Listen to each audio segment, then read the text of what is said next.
So our next topic is the Uniform Civil Code UCC.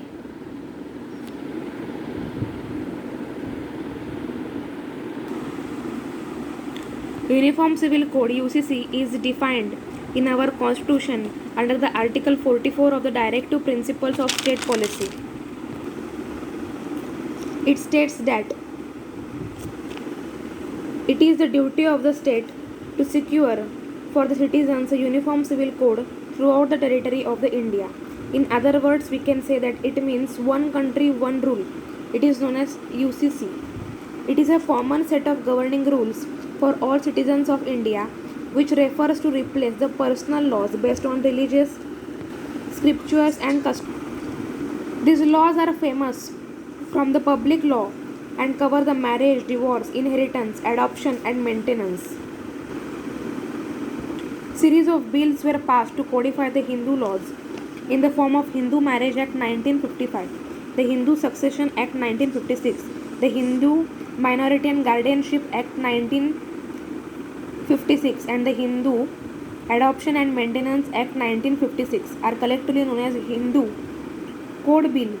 Covers Buddhist, Sikh, Jain as well as the different religious denominations of the Hindus, which allows the right to divorce and inheritance to a woman made caste irrelevant to marriage and abolish the bigamy and polygamy. There are three words regarding the UCC not only affect our nation but also enough to divide the nation into two categories.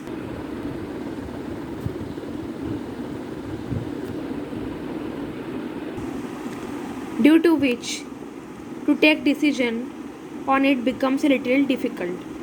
These three words are politically, socially, and religiously. So in UCC, there are three words regarding the UCC that affect our nation but also enough to divide the nation into three categories. First is politically.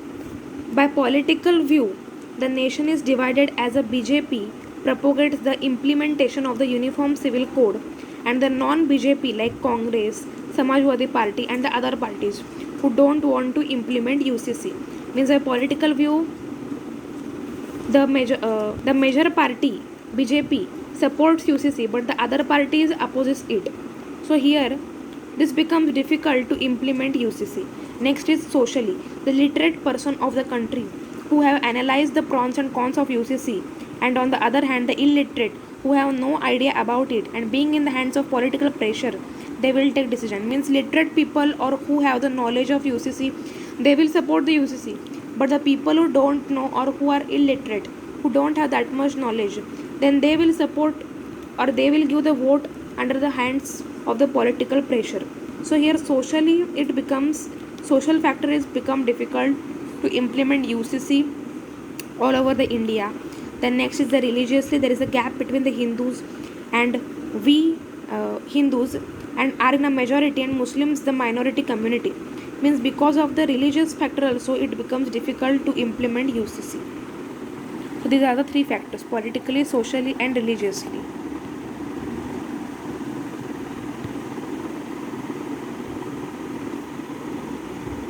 Next is the reason of why this issue raised.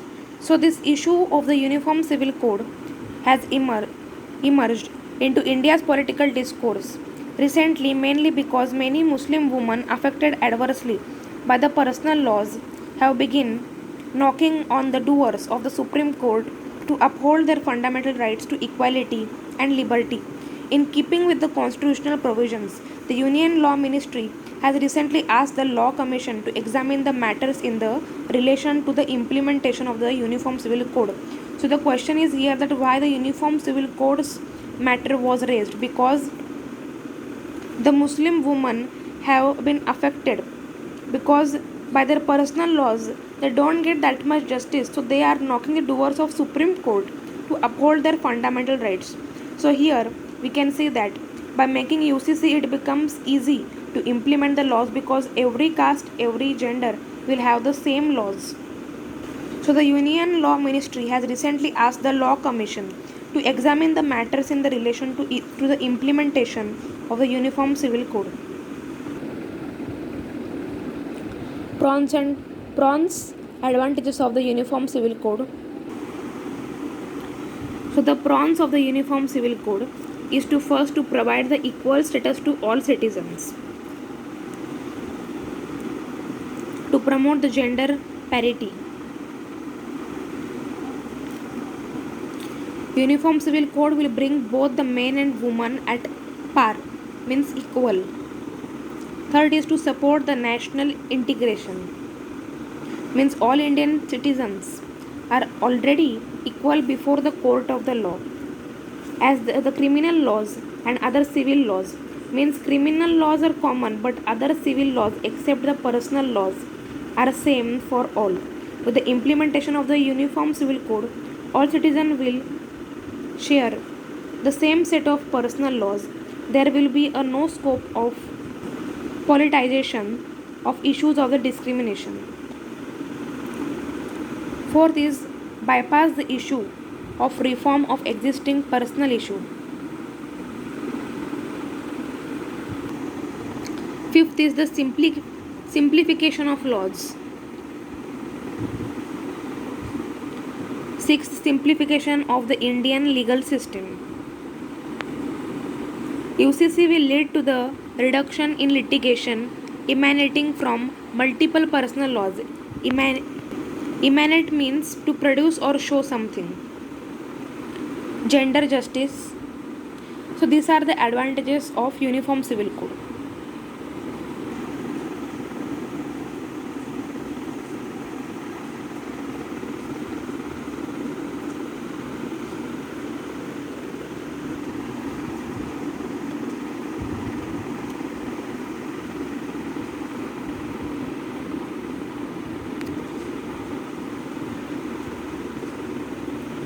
Next is the cons of the Uniform Civil Code, means what are the disadvantages.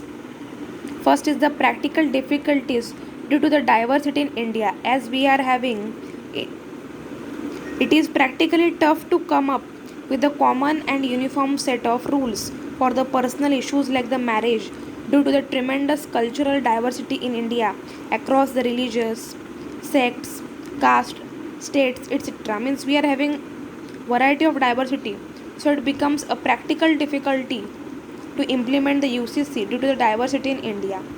Third is the interference of a state